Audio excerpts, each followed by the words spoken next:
Welcome back to another edition of West Ham Fan TV's Friday Night Pint. I was just saying something before we went on air then, and he cut me off. Poll you whatever you was going to say. Fuck knows, I can't even remember what I was going to say now. But thank you very much for joining us on this edition of Friday Night Pint. It's just us three today. The other two have gone to Butlins for the 400th time this year. So yeah. I'm glad that they might as well buy a bloody residency there, isn't it? A caravan or something. I'll tell you what, I think they're only one more trip away from being invited to the staff Christmas do at Butlins. I'll tell you what, mate, right? If they do loyalty points here, fucking hell. I mean, they're set for life. Yeah, you know what I mean? But they're in Butlins dressed as pirates, as Scott was telling us yesterday. No, pilot. Pilot. Not pirates. They did that last time they went. They was dressed as pirates. Yeah, they're recycling the old same uniform the tight gets. Yeah, I know. Fucking, they must have fucking attracted some attention. You know what Graham's like. Yeah, honestly. I mean, but good luck to him. Yeah, good luck to him. I am. Somebody said I thought he was out here for a fortnight. I am off at 4 a.m. in the morning. So this is basically my stag show. I suppose. Hey. Stag pint, yeah, Friday night pint, stag. Bloody hell, you want to get? I hope you've packed and everything, and you need an early night, mate. You don't know me very well, mate. Nicky's still got his pants drying on the radiator. I know that for a fact. Oh my god, yeah. I'm looking at a pair of pants drying on the radiator now, Ryan. Yeah, exactly. You know full well that Chloe and Jamie are all packed, ready to go, and Nicky's still got his clothes scattered all around the house, pants on the radiator. If you look just here, if you can see just here, yeah, that's my wedding suit. Just there, just hanging up there. I worry for this wedding, Nicky, with your organisation skills. I worry for this. You're going to get there on time. I'm ready. They better tell you it's the day before just to make sure you do get there on time. A few hours. The pixels are back because we have got suitcases stacked up over there, and the camera. I put all the camera stuff away for when I go away, and I forgot that I had to get it out one more time. So I stacked everything in front of it, and I couldn't be bothered to get it out. So the pixels are back. They're making an appearance today. There we go. Ain't that something you say on your wedding night? I've got to get it out one more time. And then that's it. The last time. Yeah, the last time.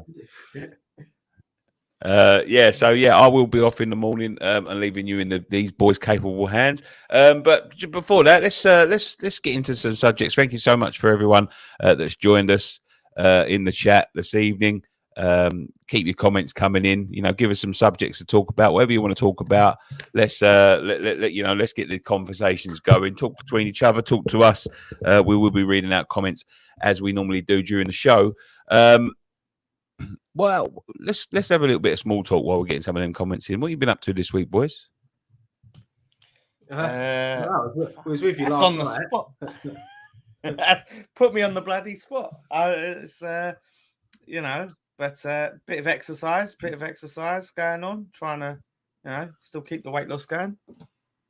Lifting burgers don't count. Lifting burgers. Listen, I've been walking, mate. I've been getting my steps in. Got to get the steps in, mate. He's been getting his steps in. He's been getting his S Club 7 in. He's been getting his Wenger boys in. Yeah, exactly. all the classics. I've been doing 10,000 steps for a while now. Yeah, that's it. 10,000. You get them 10,000 steps. That's it. Once I get to that point, I'm like, okay. It's a few miles, isn't it? 10,000 steps. It's not fucking. It doesn't sound a lot, does it? 10,000 steps. No, but it takes you a good bloody time to walk it.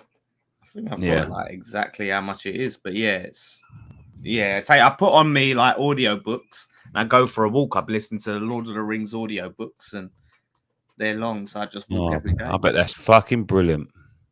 Yeah, it's great. Like all the sound effects, all the music, voice acting, great. Yeah. Anything, Ryan? Anything going on this week?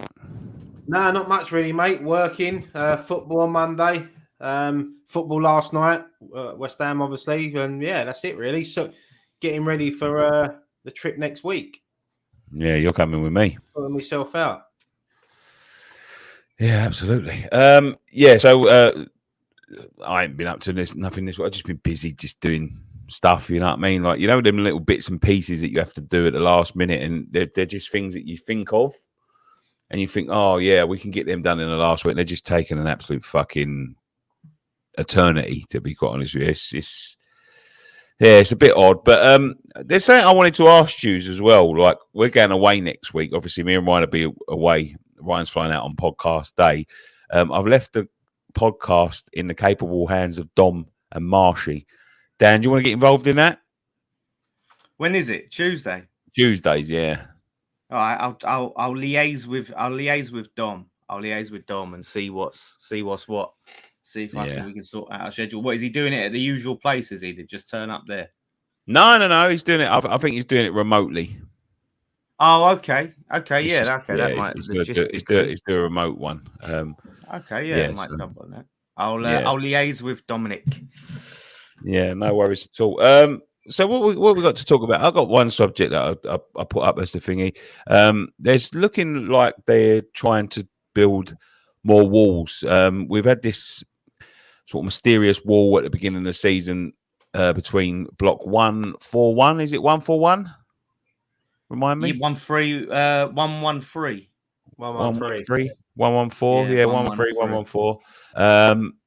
That's at the beginning of the season. A lot of complaints about the wall, but last night we did see some very unsavoury scenes at the European game. We're looking, apparently UEFA are going to do a full investigation into that. So we will be talking about that a little bit later. But they're trying to build more walls. It looks like they've had enough of their stadium getting ripped to pieces. First of all, do they need one? Well, the club was meant to build bridges with the fans, not walls. Separate us even more.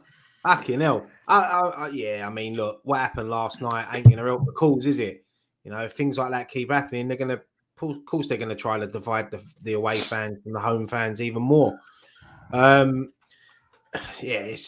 know. It's a tough one, really, because we didn't help ourselves. Like, and obviously, it weren't all West Ham fans. I know that. It's the Anderlecht fans, but the Anderlecht fans leave that stadium and go back to Belgium. West Ham fans have got to go there week in, week out. And I don't think there's no need for another wall. You know, of course there ain't. I think the one we've got up is ridiculous anyway. It looks horrible. But, yeah, I don't know, mate. I don't know. Yeah, I don't, honestly. I was thinking about this. Evening, bride to be.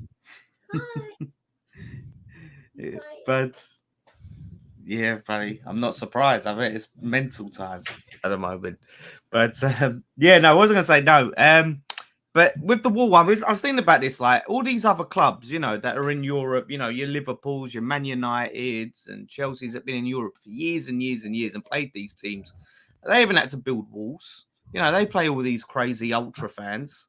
Is it a case of there's less incidents because our security is so inept that people can just bring in whatever they want into the ground, flares, you know, drums and all sorts of missiles and things like that? Or is it that our stadium owners are just overly cautious? But one way or another, other clubs don't need walls. So I don't see why we should. Well, you're leaving the decisions to be made by people that are they're not football people. Mm. That's what I'm getting from it, you know. They're not football people. I know there's been trouble as long as football's been going. Since I've known football, there's been, like, let's be honest, we had some teething problems when we moved into the stadium. You're never going to get that in the Premier League, that sort of trouble. You're never going to get that amount of trouble at a Premier League game. The only time we would get something like that in a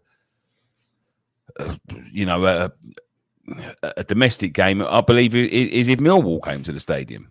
So, and that's at the moment, that's a very, very rare occurrence. You know, you're going to get these things in Europe. It's been going on in Europe all over the years, like, you know what I mean.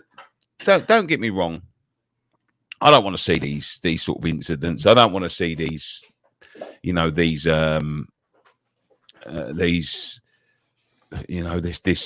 fighting and this fucking nonsense going on and flares going off in the stadium and all that sort of thing. I don't want to see all of that. but it's a very rare occurrence. And like, if you're building walls, if you're building walls because of one incident, there's been a couple of incidents over the years of throwing coins and things over, between 113 and 114 or whatever, and away fans. So they've thought, let's build a wall and it will stop that. But if you're going to build walls and treat every game like that, you're going to kill the atmosphere. What little atmosphere there is in that stadium, you're going to kill it. You're going to absolutely kill it, because a big part of the day is when you go to away grounds, you have the banter between the home and away fans. You know what I mean? Like, and one incident, we had them few teething problems, Watford, and a couple of before that, we had the big Chelsea incident in the League Cup that time, and that is the first incident we've had like that since. And they want to start building walls over it. Yeah, I think you can't do that. Thing is, like when you say about the flares and all that, I don't, as long as obviously not chucking them at people, but I actually like it when they do the flares. If it's controlled and safe, I think it looks brilliant. I mean, when the fans had them lit last night, it felt like you was in a European game. It felt different. As long as it's controlled and safe, I'm all for it. I think it adds. Like when you watch European games and you see with all the flares and the flags and the things like that, it makes the atmosphere. I mean, let's be honest, West Ham atmosphere ain't great. It ain't great. It's sometimes I see it at home and I'm bored. I'm watching the game, but there's no atmosphere at the London Stadium. Let's have it right, unless it's a big European night or a London derby that we might get up for once in a while. But yeah, I mean, obviously, I'm not for all the throwing the flares at fans and chucking chairs. Of course, I'm not. But yeah, I mean, I just think it adds a bit to the atmosphere. I mean, I think it looked brilliant, especially when the lights were dimmed a bit and they lit. It was before you turned up, and they had about 3 or 4 flares lit up, and the smoke. Yeah, you look at the fun there. It looks like it was on fire. Yeah, and I'm not saying I wish it was on fire, but it just looked good. It looked good, but obviously when they start chucking them, that's not good. So yeah, it's just, I think Licky made a good point. I think on the fact of, it's like 1 or 2 incidents in Europe, and because of that, now every single game, domestically or European, has to have this flipping wall. Whereas at the very least, right, if we're going to have some sort of measures, just do it for the European games. Have a temporary wall, or put them all on the upper section or something, like when we go to, when we're in Europe as away fans, we're all up in the gods. Put them up there or something. Put some measures temporarily just for European games if you're worried. But there's been, apart from, like Nicky said, that Chelsea game, which was the first season when there was massive teething problems with security, worse than it is now. But there's no issues on a week-to-week basis domestically. So why should we have to have these measures in and affect our game every week? I don't want. The thing is, mate, we went to Frankfurt, Zagreb, Genk. There's a cage. It's like wire fencing that they have up. You're stuck behind metal fencing. I know it's not ideal, but they stick the away fans in the European games behind the metal fencing to sort of discourage that sort of thing. Like the confrontations that they had on and there was a lot of police there last night, a lot of riot police. I heard a couple got hurt as well, which is not going to help our case in terms of like, but they put them in fencing. You can still see each other. You can still have the banter. You can still have the backwards and forwards. Like, you shouldn't be putting fans behind walls. Like, you know what I mean? What's the point? You might as well, if you're going to put them behind a wall, block them in. I think there was 14 arrests last night, and 13 of them were Anderlecht fans, and the one West Ham was the one that ran on the pitch. Yeah. So, But don't get me wrong, that was a fucking disgrace. Like, but I've been reading things this morning about these fucking Eastern European and these European ultras coming over and starting to, especially when they come to places like West Ham and they want to sort of give it the big un and fucking smash the place up, blah blah blah blah blah. And people are basically blaming the English culture for it, because we're the ones that have sort of like masterminded that culture, and we've sort of passed that around Europe. Like, these people ain't like like, you know, no hooliganism is good. Let's get it right. Like, no hooliganism is acceptable, especially this day and age. Like, when there's like sort of families going and lots of women go now and children and all that sort of thing. But that's always been the case. But hooliganism in England is mostly very controlled. Is hooligans meet hooligans for fights. You know, the difference between us and these fucking cowards that will go across Europe. I've seen it in Zagreb. I see it in Frankfurt. Is that they don't care if they're hooligans or not. They just go beating up everyone. I see it, Frankfurt fans run through a bar and start hitting old women and children. You know what I mean? Like, they're mugs. They're idiots. They're fucking cowards. You know what I mean? You get hold of one of them, they shit themselves. Yeah, they really do. Like, they're thugs. They're bullies. They're, you know, I don't know. They don't know what it is, like this sort of culture. They blame us and like the English culture, and you know, they've turned it into something completely different. They think like taking scarves and fucking shirts off people and smashing people up and posting it all over social media now is a trophy. It's fucking disgraceful. Like, some of these people, like, the thing is, it is the reputation of the English from the 70s, 80s, and even the early 90s. But a lot of people, our culture's changed. It's more of a family game now, and women and children go. And you look at these European games, when you look at around the crowds, it's mainly men. You don't see many kids or women now. So they've kept to that culture. And as you said, they come over to England and they feel like they've got something to prove. You know, look at the Germany fans that run through the pub at Wembley. But it's always going to happen because of what happened in the 80s and that. Because when the English used to go abroad and do it, you know, it's just one of them things, unfortunately. But you'll never get it out of football. You're always going to have that, especially with these European teams. The unfortunate thing is that we might see away fans banned from the London Stadium for the next game. I'm not sure what UEFA are going to do. As I said, it'd be very harsh if we had to play behind closed doors. That would just be ridiculous, because they come and had a go, and then you know, you've got who we got next, Silkeborg. You've got Silkeborg fans who you know, by all means, were very well behaved over in Denmark. They're not like that at all. That won't be able to travel because of that mob up the road. That, you know, last season we got a travel ban from going to Austria, although COVID killed it in the end. But you know, at the time we were allowed to travel. We got a ban for throwing one flare on the pitch. Exactly, and that's what I'm saying. One flare on the pitch. They're throwing chairs and fucking flares into the crowd. Well, there was other things behind that as well, like breaking into the stadium and things like that. But yeah, that's what I'm saying. If it's for one flare, look what was done last night. Chairs were being thrown, coins were being thrown.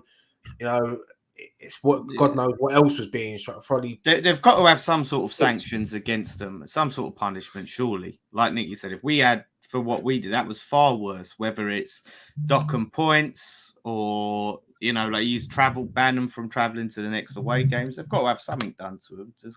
Otherwise, what's to deter them from doing it at the next ground? You know? It doesn't seem like there is any deterrent from doing it to the next one. Like the same way Frankfurt wasn't punished for what they done over in Frankfurt. I don't know whether they've done anything over here, but the same way. And when they got to the final against Rangers in Seville, they wasn't punished for anything. Nothing. Yeah. You know? Yes. Yeah, it's ridiculous. It only ever seems like UEFA want to pick on English teams, and I think that's, you know, it's something that needs to be looked into. It's corrupt. Like I'll take the word. It's like Eurovision, isn't it? It's like they all hate us. Well, we won Eurovision. What are you talking about? No, I know, but usually, isn't it? Everyone's like all the European countries all shit on the English, and it's usually nil poir, isn't it? And that's what it's like. It seems like UEFA's attitude is, you know, it's just like, yeah, sort of.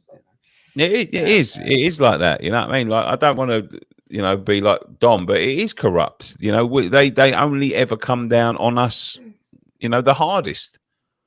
You know, and they've done that obviously since, you know, the 70s and 80s when we did have a bad reputation. But, you know, it seems like everyone else around Europe can now carry that on into the 2020s. It's 2022 for fuck's sake. You know what I mean? Look, some of this fucking violence 50 years ago. But I think the big problem is this LLDC, and as long as we have them in charge, they're going to make stupid decisions like this. Yeah, and when it comes down to it, mate, they don't know football and they don't care. That's that, and that is the big issue. They don't care. They don't care if your football experience is tarnished by what they do. They don't give a shit. They don't care. They're not football people. But the thing is, you could argue it's their fault because they're in charge of security. They was the ones who didn't want to design the stadium to be fit for football. What's your experience of security? Right, what's your experience? What, with the security in the London Stadium? Yeah. I mean, I was in that block that first season. First and second season where 131, where it was kicking off every week with security, getting us to sit down. And I mean, there was a shambles. And when I come into the ground, obviously, I mean, they're not really checking anything, to be honest. Anyway, so yeah, it's not great, to be honest. They've gone from heavy-handed to non-existent, so there's no in between with them. Yeah, I've not really had much dealings with the security, to be fair. Last week, because I got there late for the Wolves game, was the first time that I've got caught up in the queues outside. It took me ages to get in, but no, I've never really had any issues with the security. I remember the first few games there where the stewards were just watching people fight because they weren't allowed to break it up, and the police wasn't allowed in the ground. But yeah, so I ain't really had much dealings with them, to be honest, man. I can't give you a fascinating story, unfortunately. Well, I have got a bit of a fascinating story. Well, it's not fascinating, but it's a bit of an odd story because I walked into that ground for the best part of a year, I'd say. I used to have this little bag, yeah. And it used to have the camera stuff in it, like I normally do. Now, they spend fucking forever checking everything when you get there. That's why these queues are massive. When they, sometimes it should be down to common sense at the end of the day, right? But I spent the best part of a year walking into this stadium, probably about 2017, 2018, with a fucking big fat screwdriver in my bag that I could have stabbed someone in the neck with. And they never, ever found it, And funny enough, it was... They always found my bottle of Coke that had a bottle of fucking... had a lid on it. That they were, you need to take that off there. I had a fucking screwdriver that long. Could have stabbed people with it. Could have walked in there, stabbed fucking police with it. I could have stabbed fucking fans with it. But they never found that in my bag, but they would always find the bottle of Coke, the bottle of Oasis that I had in my fucking that I had in my bag. Week for a year, I'd say for a good season I had that in there. Their fucking obsession with lids is hilarious. Like, they can't have lids. You get flares, screwdrivers. Oh, look, he's got a bloody knife on him. That's all right. But get the lids. We must stop the lids. It's hilarious. Yeah, it was a screwdriver. It was put in my bag by mistake when I was fixing something on a camera or fixing something on one of the one of the stands that we've got, and I put it in the bag, just left it in. I didn't even know it was in there. It was only after about 6 months that I fucking thought, oh shit, I put that in there 6 months ago, and then I didn't take it out and took it in there for another 6 months. They never found it, and they waved them wands over here. Oh, what the fuck they do? Because I've got fucking lighters and fucking keys in my pocket, and they never go off. I don't even think they know how to use them. It's scary. It's scary. It's a scary situation. Yeah, but let's be honest. I mean, like, there's no other ground in the country that gets security checked like that for home fans. Away fans, you get checked as you go in. Old Trafford just go through like about 20 stewards just to get in the away end. But home fans, they just walk in the turnstiles like nothing. So we are the only team in the Premier League, if not the whole country, that gets security checked like that. So it's probably the away fans aren't strict enough checking. But when you think about, like terrorism and things like that, well, I'm diverting a bit away from the point, but what happened at the Ariana Grande concert a few years back, it's a scary thought, because places like our place, that could they happen become anywhere. targets. That can happen anywhere. They normally target places where there's a lot of people, mate. Train station. I mean, that can happen in a train station, can't it? The only thing you could do is try to have like airport security, and you got to go through the scanners. So I don't really want to see it go that far. But like, it's just the discrepancy in it between people get these flares in that big water bottle. What was it? The European game last season, they had the big water cooler thing, and apparently it turns out the club gave it to them as a drum, and they threw it at us. Yeah, do you know what I mean? It's things like that that's just baffling. But you can't get a water bottle in the ground, with a lid on it. It's just ridiculous. And I think with the walls, hopefully they want to keep putting these walls up. Hopefully it costs them more and more money, because I think they're really getting desperate, the LLDC, now financially. This is why they're trying to get us to buy the naming rights off them, why they're hiking up prices of drinks and stuff like that, because I think they're desperate to try and claw back some money, because they're in a bad way. And that the lady chair said, what was her name? Liz something, not Liz, whatever the lady's name was, said that was bemoaning the deal that was struck. It was a bad deal the other day. They're desperate financially. Now they're coughing out more money on fucking walls that we don't actually need. So hopefully it's their days are numbered.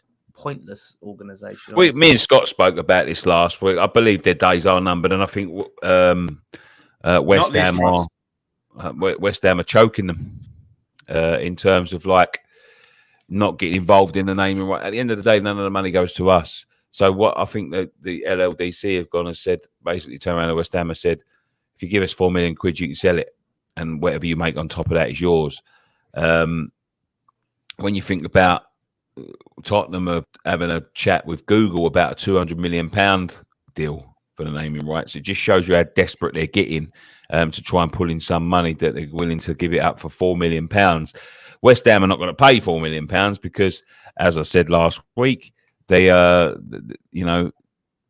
they want the stadium. And from what I'm looking around the stadium and what I'm noticing a lot of is there's not a lot of people drinking and eating in there at the moment. I don't know whether that's down to, people's personal circumstances, whatever is going on at home. But like, I used to go down there in, before COVID and things like that, like especially before the game, and you'd have a lot of people getting pints and things like that. You don't see a lot of that now. Well, I was in the ground before. There was a lot of people in there yesterday buying them. But they're not regulars though, are they? Yeah, I know. But people still do buy them. Yeah, obviously I think there does seem to be less people buying them. I've noticed, I've just noticed, still people, of course. I would say to anyone, if you want to, if you want to buy a drink, that's your choice. But I would suggest starve them out financially. Don't spend a penny in there. Spend money outside the ground and just starve the LLDC, because the more financially they're in the hole, the more. No, the thing is though, when they do the early bird special, it's like £4.90 a pint, and outside it's £7 something. So if they'd done it at that price all the time, everyone would be in there spending. So I don't see why they do it 45 minutes before or an hour before the kick-off, and then stop it at a certain point because I think like £4.90 that's more than reasonable. That's cheaper than a pub. Yeah, that's I would rather. This is me personally. What I do anyway, I go to the off license near the stadium, and I get a few cans and or bottles, and we drink outside there. A lot of West Ham fans are there. Then like going into the stadium, what is it, like 2 hours before kickoff or something? No, it opens an hour and a half before kickoff, doesn't it? And it's for the first 45 minutes. Yeah. So once you've done that, then they get you. But yeah, I just want to see the back of them. I think they're just, and they talk about how we're taking up taxpayers' money. Look at the wages the taxpayer have to pay just to keep this organisation in existence. So as soon as we get the stadium, they can piss off and find some employment elsewhere, and actually do something worthwhile. That's what I think. Yeah, let's take some comments. Sandwiches. Yeah, I agree, mate. Take some comments, Dan. I'll tell you what was Right. funny though yesterday, Dan. Nicky was proper thirsty and he went down to get a drink just after half time. And about 10 seconds later, he come back up the stairs and he had nothing because they shut everything. And I've never seen so much disappointment in someone's face. And I said, that's because you moaned about the prices. I can imagine. I can absolutely imagine the look on the face. It's in my mind right now. I can picture. There's nothing worse than when you're that thirsty and you're dying for a drink, you can't get one. It's like Rome all over again. Oh, mate, Rome was a fucking joke. Nowhere open until after 5. Yeah, it was ridiculous. Good thing about Rome, though, we didn't get. You have the taps that pour out the water on the street. So if you are thirsty, but if you want to be, I couldn't even find one of them. No, I never saw one of them. Yeah, they're all round in the main. With dry bread, and it kept making me more thirsty. Oh. We got a super chat from regular viewer Josiah. What about £400 for a pint of beer? Oh, that was that bloke who got. Charged, again, we spoke about that. That's the future right there, mate. Give it another 10 years and it will be £400. I reckon the LDC charge a few people for 100, just see if they don't notice. We'll try and. No, I'll tell you, mate. We spoke about this last week. That was the geezer's fault. He should never fucking tapped his card. You always check the money on the screen before you start tapping things. Yeah, but your card, your contact list shouldn't go up to 400 quid. Usually, limit. Probably entered his PIN but not looked. Yeah. He's entered his PIN. Yeah, because to tap, there's a limit to it, like 50 quid, 60 quid or something. Yeah, but this is what I was saying last week. He was moaning about that it's going to take. They've agreed. They agreed that it was a mistake and agreed to give him a refund, right? But he's lucky. He's lucky he got that because they've got no obligation. They put the money on the screen. It tells you what you're going to pay on the screen before you enter your PIN, and he's entered his PIN. Well, look at it this way: he got his money back and a free pint and a pie. So who's the real? Yeah, the thing is, the problem is he was moaning about it. That is his problem. He was moaning about the fact that it's going to take 5 to 10 days. I used to work in places that used to do refunds like that. That's how long it takes. Yeah, but because it's got to reach their account and then go back. Yeah, but it's not his fault. Oh, yeah, he should check more. But it is his fault. 100% his fault. No, how can you say that? It's their job to put the right amount in. They've fucked up in their job. Yeah, it's your fucking responsibility if you're entering your PIN number to check what's on that screen. Yeah, but I'm sorry, but it's his fault, mate. He's lucky. He's lucky he got a refund. So wait a minute, you're saying it's not the fault of the person that charged it at 400 quid? 100% his fault. 100% of the person that charged it. But it's a mistake. Yeah, the mistakes happen. If you're entering your fucking PIN number for and authorizing someone to take money out of your bank account, and you're entering your PIN number to do so, fucking check what's coming out on that screen. I agree. But you know what it's like. It's half time. You're queuing up ages to get your drinks. Mate, mistakes happen. Mistakes happen. People, mistakes have been happening. You cannot start moaning that the fact that it's going to take 5 to 10 days. He's lucky he got a refund because he's authorized that payment. That nobody knows, apart from the honesty of the bar. Yeah, the bar could have turned around and went, "Yeah, he had 66 pints. What's he talking about?" I don't know. You know what I mean? It's easy to when we think like Nick, how many times have we done fucking stupid things, lost our stuff by being careless and in a rush? Absolutely. I knew it wouldn't be long before he bought up that laptop in Manchester. 100%, mate. 100%. I've done fucking ridiculous. I've done even fucking worse things than that. But I'm just saying, like that. Just because I've done it doesn't mean that it's not. Hey. Well, let's get some comments. John C says, stopping security, stopping water bottles, but not stopping flares. Joke. No one will sponsor the stadium. It's already got a name and always be the London Stadium. I mean, look, I think if the price is right, companies would like to sponsor it. I like the London Stadium. I agree. But I'm sort of used to that name now. Yeah, it is. We've gotten used to it. Not better than the Olympic Stadium. So yeah, everyone is sort of it's your agree. You should always check. Always check that. Nicky deserves. Good. No, just reading that. He deserves a medal. He interviewed the Belfast Irons. Well done. Give him a medal for that. Well done, Nick. I got their name wrong. Yeah, didn't do realise you know what? I watched that and immediately I was thinking it's the fucking Judean people's front or the people's front of Judea. Yeah, I was like, no, we're not the Belfast Hammers. That's the other group. It's where the Belfast I think they've had a bit of a split in the camp, and I got it wrong, mate. The bloody Fucking stupid me. splitters. Good old Monty Python callback there. But yeah, let's see. Nikki, what's this? Nikki, you was right. To rip down the rail fencing after the game. They was taking the mick. I hope we don't get into trouble for getting through. You was right to rip down the rails. What did you rip down some rails? What have you been vandalizing? No, I never ripped down any rails. Nikki, you was right to rip down the rails fencing after the game. They was taking the mick. Hope we don't get into trouble for getting through. No idea, mate. Don't know, is that in there, Jake? Clarify that for us, mate. No idea. Yeah. It's no comment, Your Honour. yeah. Nikki's like, it weren't me. No idea what you're talking about, mate. But yeah, let's see. Get your comments. It like an horse at the National. Yeah, that's what I've done. I galloped over it. That's what you should have done.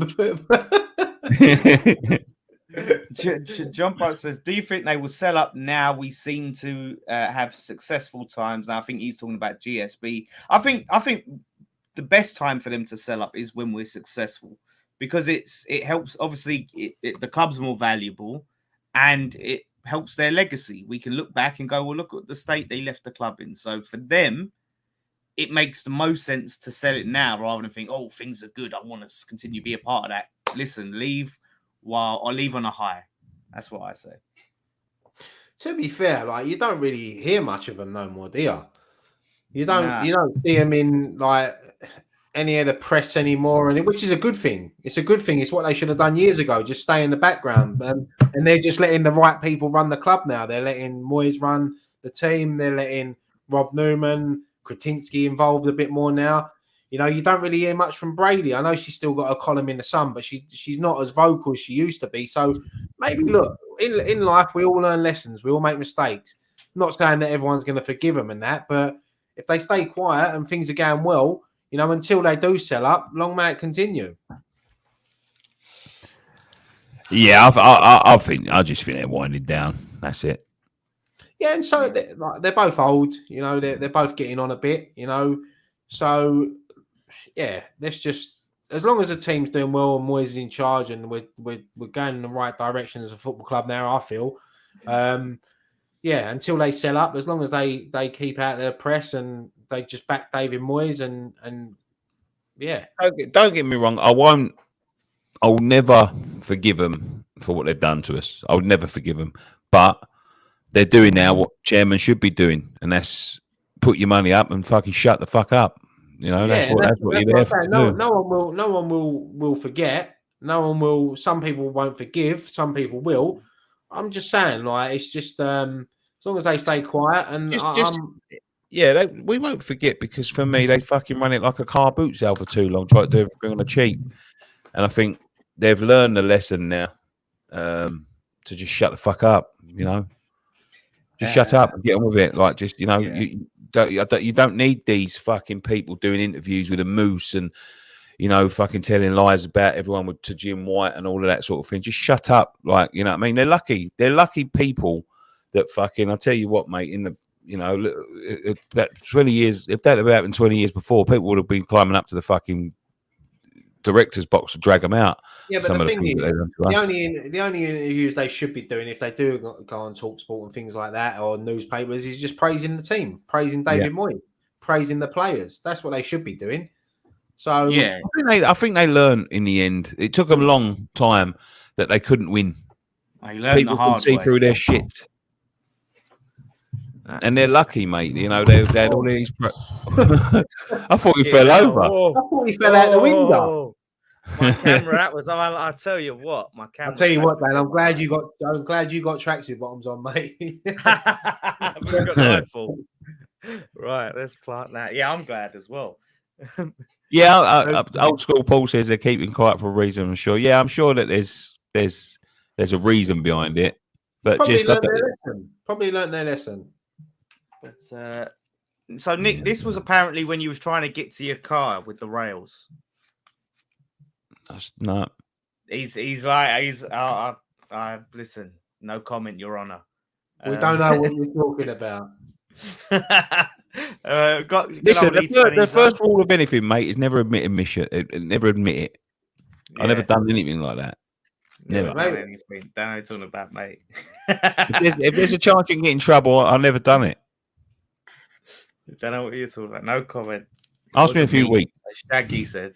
But yeah, it's good old E20s on TV. Says, questions of lads, have West Ham turned a corner now? And what do you expect Sunday afternoon at Southampton? We'll probably in a bit preview the Southampton game a bit, but I think it's too soon to probably say turned a corner. We're in the middle of turning the corner. We've not fully turned the corner, but we're at halfway for turning the corner. We're in a good run of form at the moment. New signings are starting to settle and affect the team in a good way. Players that are out of form are starting to find that bit of form again. So yeah, I wouldn't say I agree. We haven't fully turned the corner, but there's a lot more positive now than it was 2 or 3 weeks ago. And that's what wins do. It breeds confidence, and you see the players. Even like when I watched the training ground videos today, like everyone's turning up with a smile on their face, where if you look at them a few weeks ago, they wasn't. So, and when you got players like Paqueta, Scamacca, Carrera, they're all settling in now, and they're starting to build a good team. And we always said it. We had confidence. And yeah, someone's just said there, Flynn Downs, another man the match performance in Europe. He's got to be very close to a start in the Premier League now. And I think that, as I said it last night, he reminds me so much, and it's crazy to say it because Declan Rice is only young himself, but he reminds me of a young Declan Rice. And I think he's only young. I think he's saying stupid, like 3 days or something like that. Yeah. I don't even think he's that much younger. 4 days. I think he's 4 days younger than him. Yeah, but it's just crazy, and I just love the way he plays. Like the way he's confident, he shields the ball. He don't go. And when players don't play week in, week out, sometimes it's hard to start a game and affect a game. But what he's done, and what makes it even better, and I'm just saying this for myself, I think it's because he's a West Ham fan and his family are West Ham fans. I think you want him to do well. You really want him to do well because he loves the football club. So yeah, he can be our Brentwood Biscuits. Nice. Yeah, and I think that's the positive thing, is that the new signings are starting to come along. I think that's what's opening the Downs, the Paqueta, the Scamacas, like you said, Kura. Like the new signings now are really starting to get going. I think that's going to make all the difference for our season. And I think, and like even like players that were out of form, like players like Creswell and Stu Fowl, I think the last couple of games they've done well. And Bowen. And that's because they got competition now.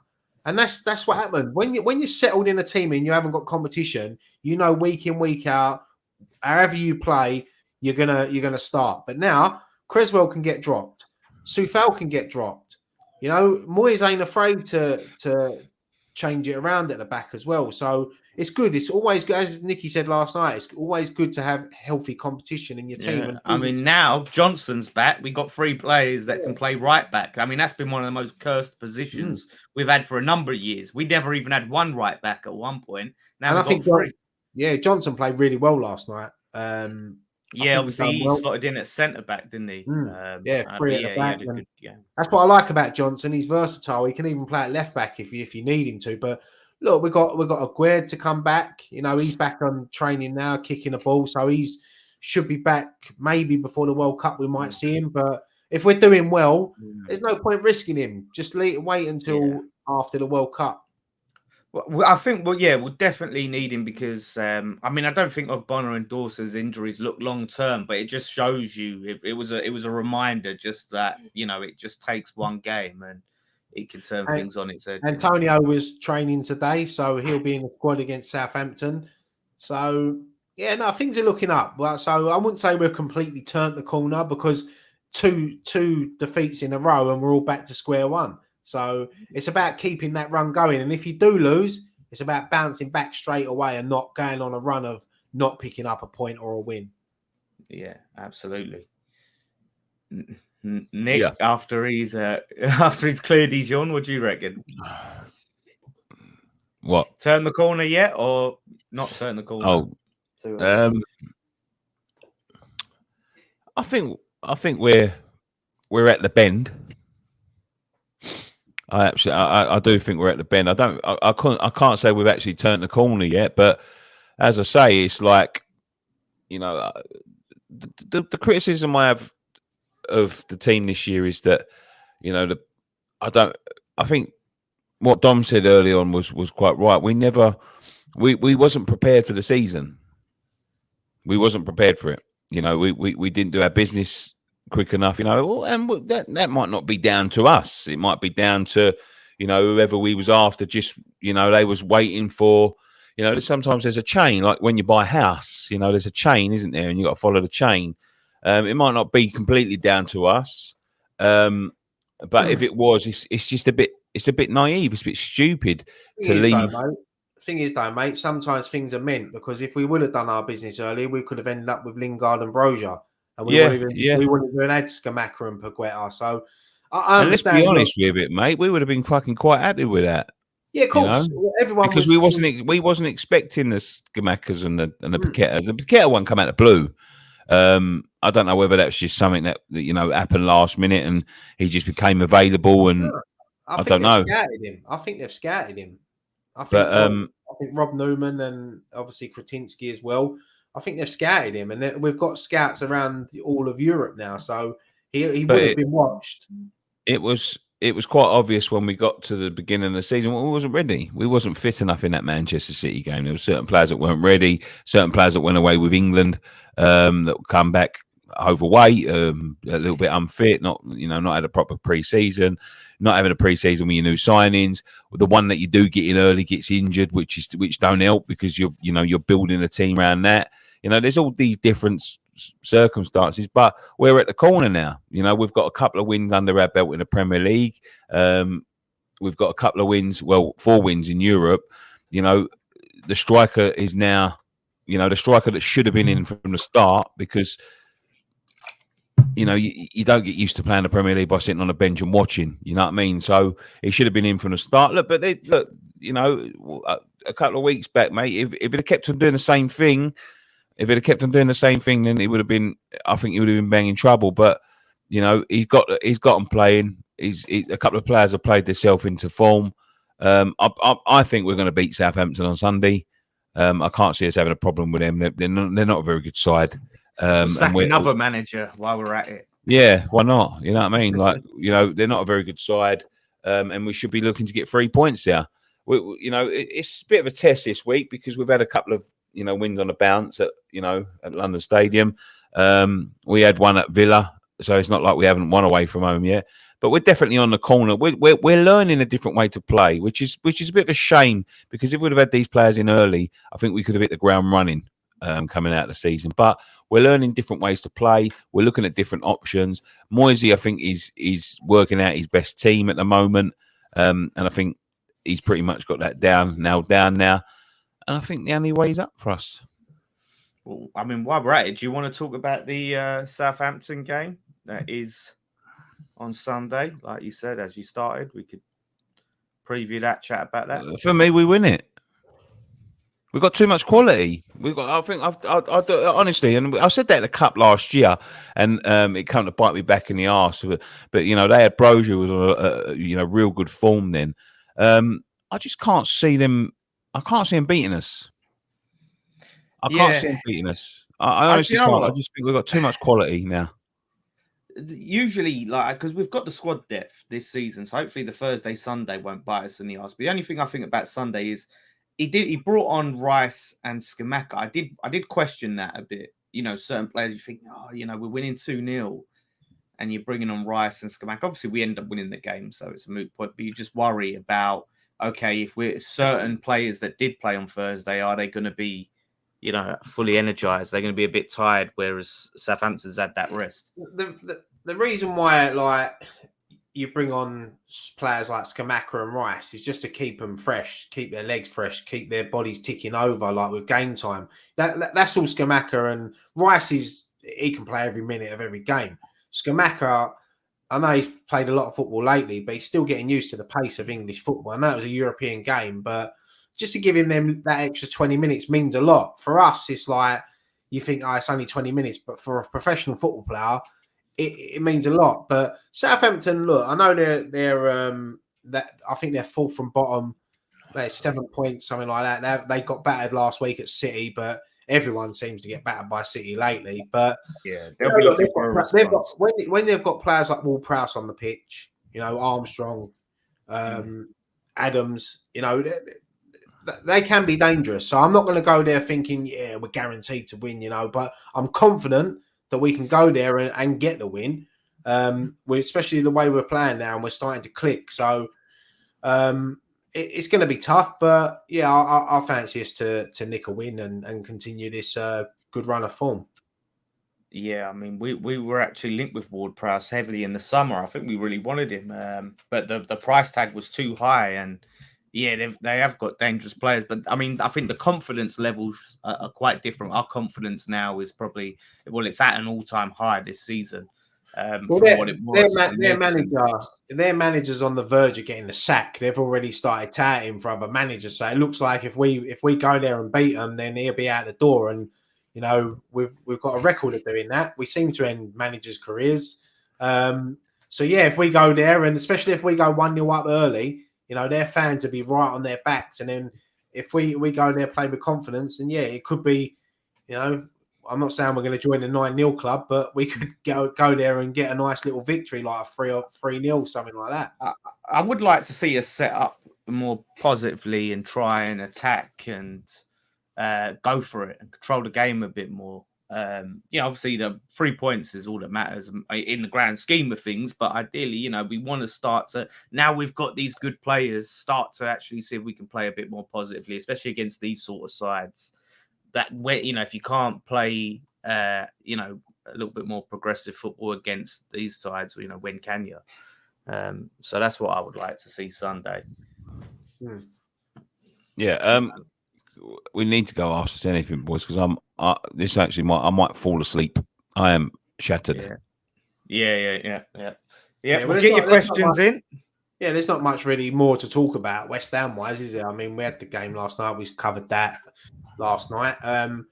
We spoke about the wall. That was the main subject, the wall. All in all, it's just another brick in the wall. Yeah, I might lay down. Is that all right? Oh, yeah, mate. Turn your you need one of these, Nick. You need a recliner like that. Yeah, I know, mate. What's your thoughts on Lanzini these days? For me, Lanzini, I think he's good to have in Europe. I think European football is good for him. Slower, but I've always liked Lanzini. I've got a soft spot for Lanzini. He's been there a long time now, and I think whatever happens with Lanzini, you just got to remember his goal against Spurs.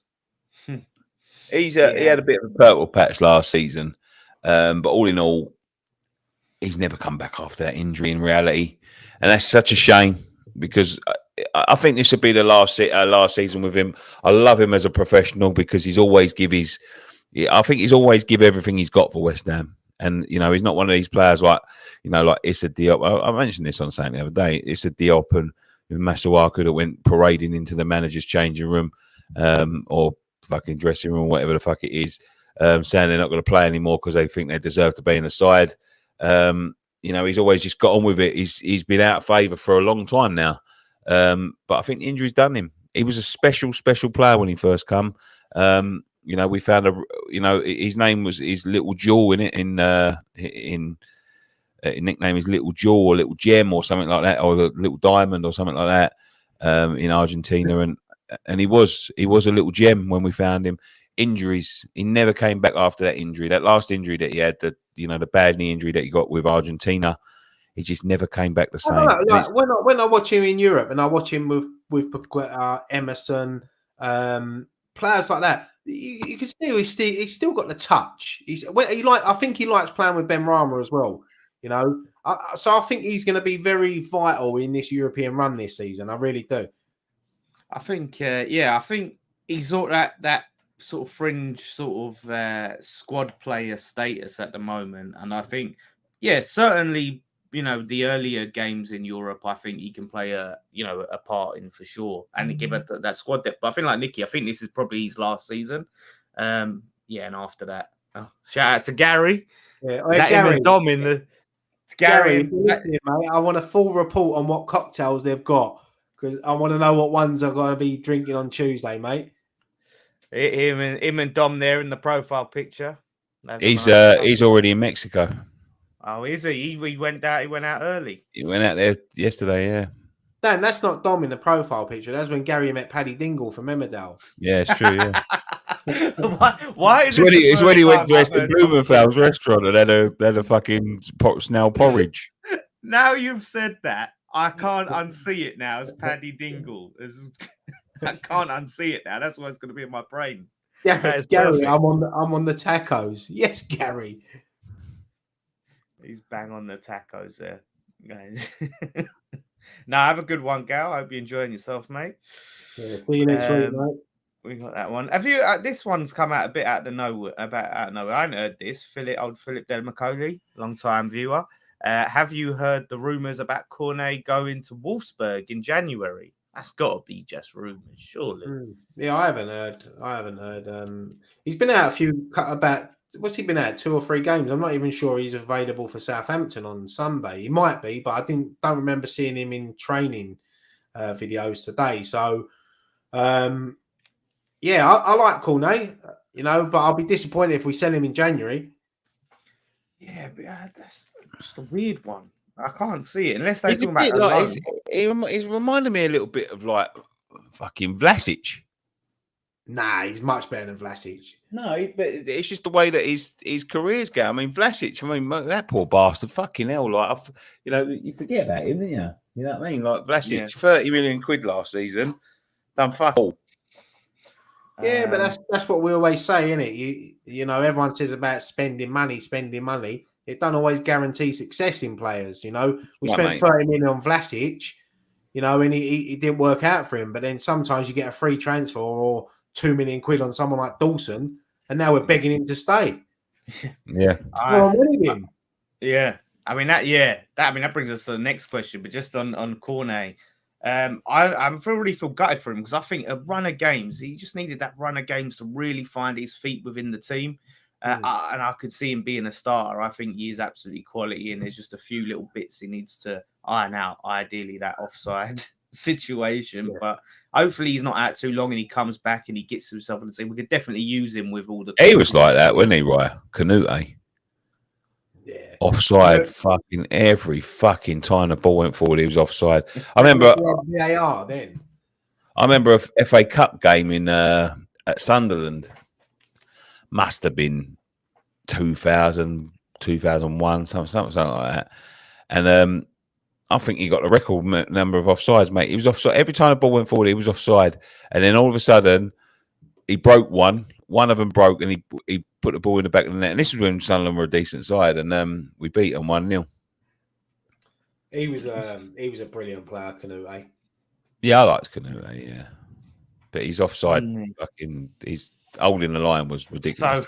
So frustrating, honestly. I'm just looking up actually on this before I get to this question because someone did ask in the chat about Craig Dawson's injury.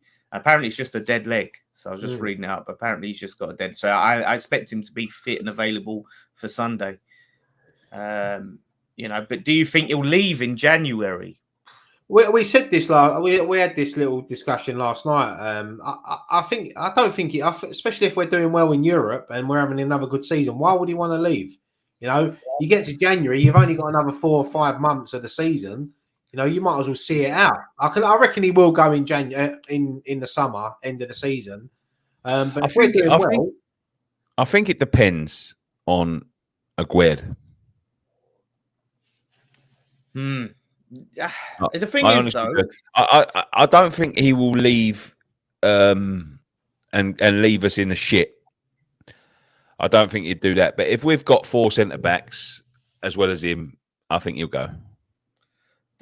I kind of agree with Ryan to the extent of, like I said, if we're still in Europe, obviously he's going to get the medal regardless. But just if we go to the final whether he's in the starting 11 or not, and we win it, to be a part of the celebrations, you know, with the team, celebrate with his teammates who's had a good run with, you know, it's worth staying for an extra 5 months and doing that commute just to have that special moment with the final. I think he'd be mad to go. And the thing is as well, if Aguerd is back, like you said, maybe they can work something out where he doesn't have to be here every day training. He can go home for if that is the problem, that he lives in the Midlands and he wants us, he can stay there, because players have done that. Harry Redknapp done that with Paul Merson. Paul Merson didn't even train for Portsmouth. He used to just turn up on a Saturday and he'd get mad much. Maybe he'll be allowed to train with like the local team or whatever up there or somewhere. Yeah, up there. Or just keep himself fit. He's fit anyway. He's a Premier League football player, but keep himself fit and just maybe say to him like, right, you got to come in on a Thursday and a Friday to be with the squad for a match day. There's options. I think he might just stick it out to the end of the season. And we'll all give him a good send-off, you know, at that last game. Do you know the mad thing is, right? We're all sitting here trying to work out what's the best thing for Dawson. When we signed him, no one even fucking wanted him. I know, innit? We're all like, he should have life. He's a classic case of someone that's changed my mind completely. I hated the thought of signing him, especially over Tarkowski. I said he was the worst player I've ever seen when I see him play for Watford. And I still stick by that because he was fucking awful for Watford. And honestly, don't forget, he was a star in the Olympics for Great Britain. Yeah. But I God's honest truth, he's one of my favourite players. He really is. And I feel a lot more confident when he's in the side. But I think he'd be mad to leave in January because he spent a lot of time playing for a lot of shit. And he's actually playing for a decent side now and playing in the side and, you know, playing in Europe and all that sort of thing. I think it'd be, I know, look, listen, family comes above everything. But I think he'll regret it if he leaves. It'd be one of them ones where at the end of his career, he'll go, yeah, I shouldn't have left. Especially if he goes to Wolves and gets relegated. Yeah. And then he sees all West Ham in Prague doing the conga with a Conference League trophy. Yeah, exactly.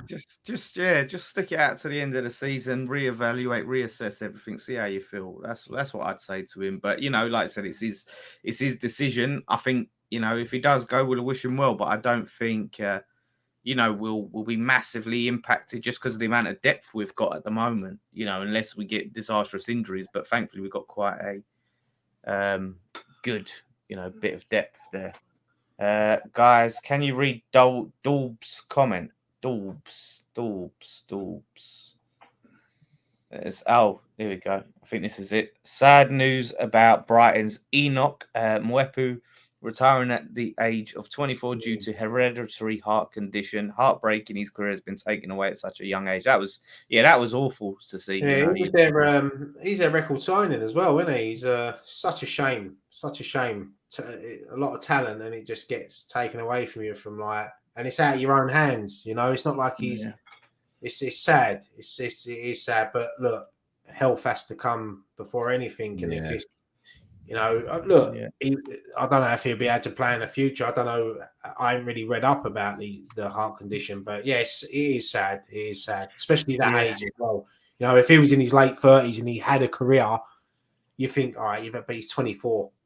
It's not that, mate. It obviously, like at that age, it will seem to him like the end of the world. But let's be thankful that he's been found through medical testing rather than, you know, something like what happened to Mark Vivian Foe, where you're talking about, we didn't know he had a medical problem, and you know, a year down the line, we found out because he passed away. You know, or you know what happened to Fabrice Mwamba, you know, something like that. You know, thankfully they found it in a medical testing, and I know it probably seems like the end of the world for him now, but fucking, you know, at least he's safe, at least he's alive. Yeah, he's just got to try and evaluate what he wants to do with his life now. Like, he's got plenty of time, mate. 24 is young. Yeah. You know, he's got a bit of money behind him. You know, now hopefully he saved his money I'm sure he's a football man. He'll stay in football in some capacity, but obviously never to be able to step on the football pitch again. It's sad. Whether he plays for Brighton or anyone, you know, you don't want to hear any player have to be forced to retire for something like that. No. Especially at that age as well. He's just you're just getting your career going. A big move to the Premier League. You know, Brighton's record signing. I'm sure that he scored when they beat, was it Arsenal last season at the Emirates? I'm sure he scored a screamer for him there. But I would hope like he at least, you know, he gets his contract, you know, sorted, and he's not just, that's it, you're out of a job now and you're not getting paid anymore. At least there's a grace period. No, he'll have insurance and things like that, mate. They'll pay his contract up. If he had a 5-year deal, they'll probably pay it for him. And as Nicky said, they'll have insurance, and he won't go without. Yeah, he won't be starving. That's for sure. That's it. But I mean, while we're on that, I mean, a lot of comments about Robbie Coltrane at London Stadium. But a lot of comments on the Robbie Coltrane dime, which I didn't know. I first found out when Ryan posted it in the group chat. I didn't even know about it. I was, you know, completely shocked. It's just part of growing old, isn't it? Like, I mean, Robbie Coltrane is unbelievable actor. And one of my favourite films, not really, but Nuns on the Run with Eric Idle is one of my favourite. I love that film. I haven't seen that film in years. I remember him in he was even in National Lampoon's, wasn't he? European Vacation. He only had a little cameo in it, but he was the one where she was having a bath, and he went to get in a bath with his wife. But look, cracker, unbelievable. Yeah. Obviously, I'm not into Harry Potter, but I know he obviously, a lot of people will know him being Hagrid in Harry Potter. So. Mate, I remember him in the Young Ones. Yeah. He was in that. He was in the Young Ones. Yeah, I mean, he was part of that. You know, he was originally big into comedy. You know, he was in that Comic Strip Presents. You know, with all of those Rick Mao and Aid Edmonds. He was in all of that group. So, but yeah, he was just one of them. Like, you know, really, I used to look at him years ago because he's a big bloke, and you think, oh bloody hell, you know, he needs to drop some weight for health reasons. But you know, you know, he had a good run, really. You know, I think when he done because I remember when Jade was watching it, like they done a Harry Potter reunion show last year, and I remember seeing him on there, and I thought to myself, whoa, he looks really old. Like, and I think even he said on there, like, his health wasn't the greatest, and I think he said something along the lines of, "I won't always be here, but Hagrid will." So his memory will always live on. I still say that to Nicky sometimes. Spectacles, testicles, wallet, and watch. Yeah, he does say that to me all the time. Yeah. I mean, I'm glad he did get to do the Harry Potter thing, because obviously it got him known on an international level. Because I mean, before then, we all knew him from, you know, like you said, Cracker and Nuns on the Run. You say that though. I remember being in America once, and they had Nuns on the Run in this bar on repeat. Really? They loved the British. They had that on, and they had Mr. Bean on all the time, just over and over again. 40 Towers. It was mad. Like, and I remember being in that thinking, Nuns on the Run is on in a bar in America, and I was thinking they love it. But yeah, I'm going to watch that at some point soon, because I haven't seen it for years, but it's one of my favourite films. Yeah. Do you know another film that I was talking about the other day that I don't even know why I thought of it, but do you remember Mel Brooks? You know Mel Brooks. Yeah. Do you remember that film he done, Life Stinks, when he's the rich geezer and he has to go and live on the streets? Yeah. I haven't seen that. I haven't seen it. You'd like that film, especially because you like all like. Well, I say it weren't 80s. It was like really early 90s. I think it was like 91 or 1990 or something like that. But that's a good film. And Robin Hood Men in Tights. Yeah, that was classic. That was like that early 90s was the era of the spoof film. Like, it was just all spoofs coming out at that time. Do you remember Spaceballs? Yeah. Yes. Yeah, they're bringing back. They're doing another Naked Gun. Oh, no, fuck off! No way. Yeah, they got Liam Neeson. He's going to play Lieutenant Drebin's grandson or something like that. Wait, Liam Neeson is playing Leslie Nielsen's. Liam Neeson's playing Leslie Nielsen's grandson. Yeah, he's not that much younger than him, is it? Liam Neeson. Liam Neeson from who was in Well, Star Wars and Leslie Nelson's been dead for a good 15 years for a start, and I think he was in his fucking 90s when he went. So I would imagine that he is a lot younger than him. No, Liam Neeson's. I think he's about 60 or something, and he's 60. Yeah, Liam Neeson, and fucking Leslie Nelson would have been 100 and something. Yeah, he's been dead a few years. I need to look this up. If Liam Neeson's actually young enough to be Leslie Nelson's grandson, I remember watching the Naked Gun films because O.J. Simpson was in them, wasn't he? Yes, I always remember the one. I think it was the second one when he gets trapped under the bus when he's fixing it, and they drive the bus off, and they just dragging him down the street. But nice, they're good. They're good films. And it would have been it would have been 96 then. Wait, so 1926 was when Leslie Nielsen was born, and when was he born? 1952 was when. Yeah, so he's 26 years younger. Liam Neeson is 26 years younger than Leslie Nielsen. Yeah. So he's young enough to be his son, not his grandson. It might be. It might have been. It's film. It's film, isn't it? That's not going to be good. I don't think. All of these. I think even Naked Gun, even Priscilla Presley was in them, wasn't she? She played his girlfriend. Yeah. I mean, like when you look at some of the actors, you don't see people. Like you mean Shirley? Yeah, from what was that? Airplane. From Shirley. Yeah, Airplane. He didn't pass away that long ago, Leslie Nielsen, actually. It's crazy. 12 years ago, mate. 12 years ago. Was it? Yeah. Fucking hell, time's gone. But it only seems like yesterday they was all, evangelizing him and, eulogizing him, not evangelizing him. Mad. That is absolutely mad. But it's just a lot of celebrities now. I don't know why, whether it's because of social media you find out about it. But it just seems someone just mentioned it there. I was going to say this to you, Dan. Angela Lansbury obviously passed it away this week. You got to do your intro on your next show of Jace singing that Beauty and the Beast song. Oh yeah. That was honestly that's Jace's favorite Disney, so he loves that, And we used to always watch Murder She Wrote with my nan. What's your favorite Disney? Mine's Alice in Wonderland. Favorite Disney. Yeah, I love that film. What about you? Robin Hood. Yeah, Robin Hood. You know what? That's my second favorite. I love Robin Hood, and I love Pete's Dragon as well, the original Pete's Dragon.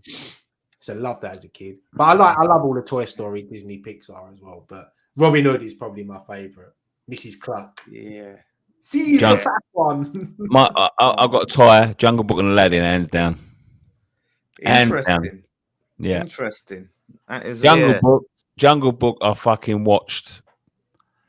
I reckon 1,000 times when I was a kid, and when Aladdin came out, I watched that a few times as well. That sort of went on par with it. But Jungle Book, as a kid, Jungle Book was. Yeah, I watched that quite a few times, but they're probably lower down the list. But Robin Hood and Alice in Wonderland 2, I watched the most without a doubt. I've got the Blu-ray collection Disney's me and my. Somebody said Fantasia. I fucking hated Fantasia.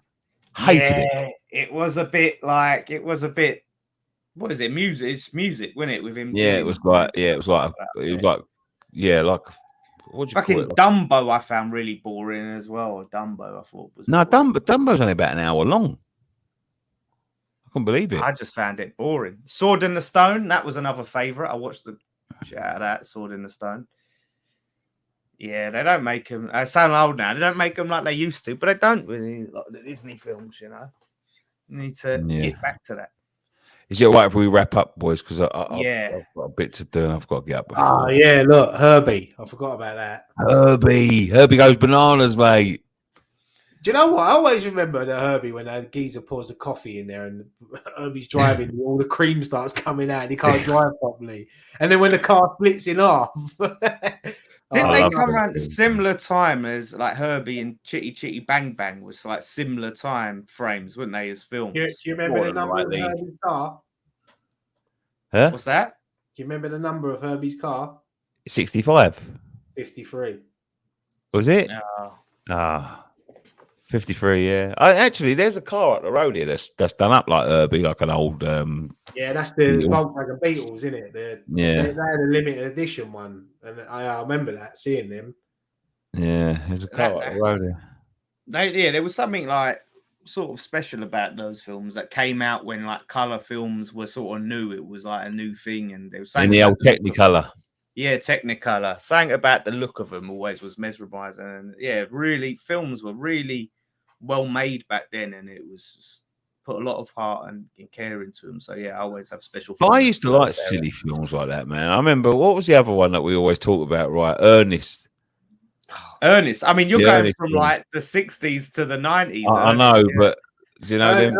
Ernest P. Worrell, man, was the honestly. I love him. Because obviously, I still remember he done the voice for Slinky in Toy Story as well. Yeah. And but Ernest was like, I just remember Ernest goes to jail when he's in the courtroom and he's chewing the pen and the pen's going everywhere. And he's like that.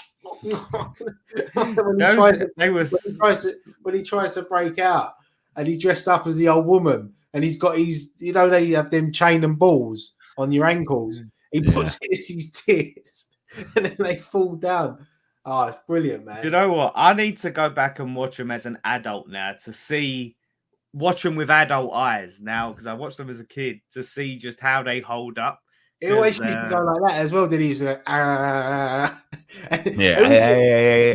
He used to have them two, his mates, the fat geezer and the skinny old geezer, and he always used to go like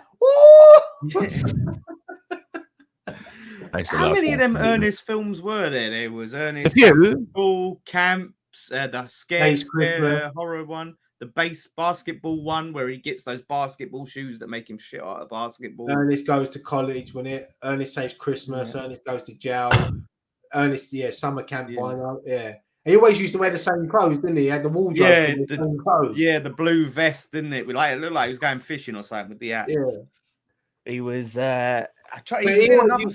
He always used to talk to his mate, but you never see his mate. Remember him? What was his name? Earl or something like that. I can't remember his name now. He was in another film, that the actor, wasn't he? Like big film, wasn't he? Like a professor or something in the film, or something. He was like our version of Jim Carrey growing up. Like he had that same, like Jim Carrey. I think probably took a lot from watching him, because his facial expressions. They're just quality actors, and I think it was lung cancer that he died of. When he smoked a lot. That's what he smoked a hell of a lot of fags, but he had a great life. Yeah, it's a shame. He was, he was very likable guy. He was. I think he died. I think he died around the time of the first Toy Story when that came out. Yeah, I think it was Toy Story 2 might have been his last. Toy Story 2. Yeah, he died in 2001. Yeah, so the first Toy Story come out in about 96, didn't it? 95, 96. Yeah. Look at this, Ernest in the army, slam dunk. Ernest goes to school. It's just shitloads of them. Tale as old as time. I want to see you two in Mexico, pissed out your head, singing that song together. On the karaoke, I might dress up as I might be the candlestick. I'll be the clock. We got B. I guess. That's perfect casting for the That's the candlestick. The old geezer. Yeah, Cogsworth. I've got I think upstairs, my missus, she's Beauty and the Beast mad. Like that's her favourite Disney film. I've got the candlestick and the clock. Like little models, they sit on our little bedside cabinet. Oh, there you go. There's a factoid that no one knew. There you go. Now you know. If you ever wondered what's Nicky got on his bedside cabinet, it's the candlestick and the clock from Beauty and the Beast. There you go. That's it. That might come up in a quiz one day. So everyone, you never know. Yeah. Imagine it was in a quiz. It was on the big fat quiz of the year. What's Nicky got on his bedside cabinet? He got on there. Oh my god! But it's been a good show. I really, we appreciate, everyone appreciates Nicky coming on. That the fact that he's got to fly out 4 o'clock in the bloody morning, and he's still got a pack. I mean, that's on him, really. That's just. I ain't going to sleep, am I? Let's be honest. Nah, no, I can't believe it. He's going away for 2 weeks. Man, you sleep on a six-person. You sleep anywhere.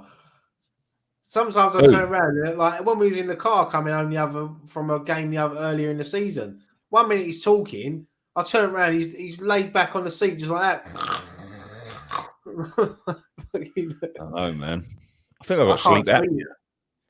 Yeah, I can't sleep. I won't be able to sleep on the airplane. I never can. No, I can't. I can't sleep on like in cars, coaches, planes. Oh, don't get me wrong, mate. If I can lay down, I'll have a kip.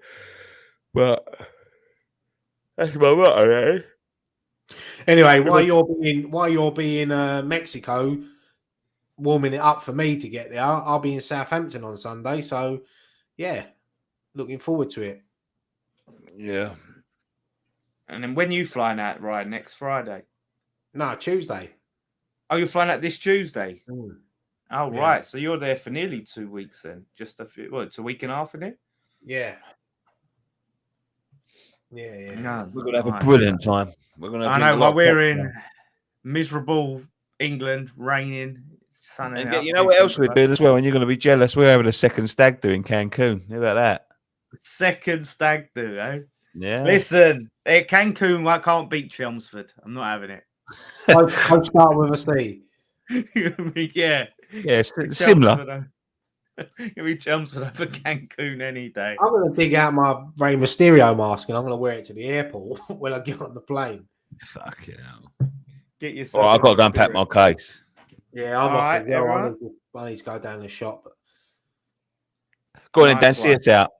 Yeah, well, thank you everyone for joining us and all your comments, and interacting with the show. And special thanks to Nicky once again for putting in that time, even though he's got a wedding to pack for. No, I just want to say thank you to everyone that's wishing me all the best. I am reading them. Yes. Yeah, all the well wishes. Yeah, we are. Nicky's reading all of them. We are seeing them, and if you're watching this back, do you leave your well wishes? I'm sure he's going to have a smashing time and a great wedding. So we all wish you the same, Nick. But yeah, do look out for all the other content that's up there. If you ain't seen it yet, there's reviews and fan cams, and there's a podcast. So check out all the content, and there's plenty more to come. And for me, Ryan, and Nicky, one thing left to say. Come on, you irons. Come on, you irons.